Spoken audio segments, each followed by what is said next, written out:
Hello again, this is Doug the 2-Minute Gardener, and before we get to the Gladiolas, I just want to say thanks so much for helping me reach 700 subscribers. I reached that great plateau this week, so thanks again for watching. Alright, let's talk about Gladiolas.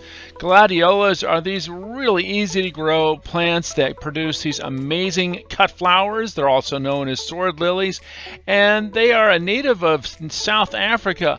They're very easy to grow from these little bulbs. The bulbs are actually called corms, and basically you want to plant them early in the springtime and grow them. Now, as you see in this one, I like to mix them in with my roses, kind of a cottage garden, and we'll talk a little bit more about that in a second.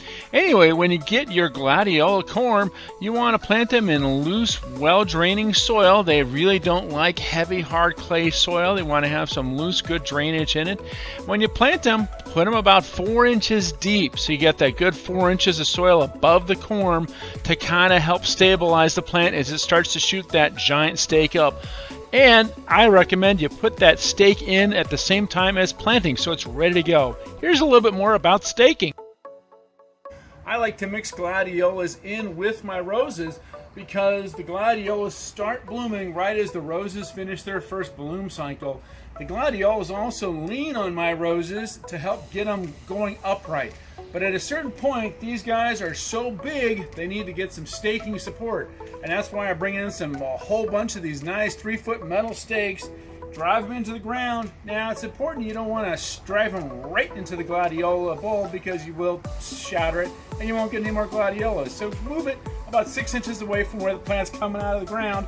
And again, just drive it in there, get your wire, and just tie it up nice to that bulb. And that'll support the bloom through its entire bloom cycle so it won't fall over. Because as these guys get bigger and bigger, and mine get as tall as 6 feet, you want to get them some support so you can enjoy that bloom. Gladiolas will bloom for, each one will bloom for at least 2 weeks, and then it'll rebloom again. So they are really spectacular plants to mix in with your roses. Now, this is my rose garden. I have about 100 gladiolas mixed in with about my 30 roses and a whole bunch of other things. And next month, you'll see the dahlias start to come up in this garden. So I'll show you that video next time. So when it comes to feeding the gladiolas, I like to feed them the exact same thing. I feed my roses, feed the dahlias. I like to mix in both something fast like a Miracle-Gro and something really slow like the Ada Perry Rose Food.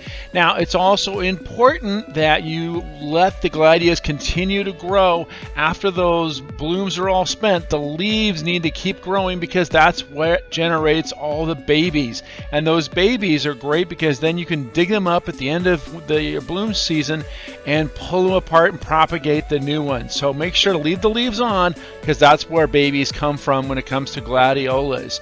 And then you can propagate them, give them to your friends and family. Well, that's about it. It's a really easy, simple plant to grow. Those are all about gladiolas. This is Doug, the 2-Minute Gardener, saying thanks so much for watching. And don't forget to smash that like and subscribe button. And we'll see you next time. Again, thanks for watching.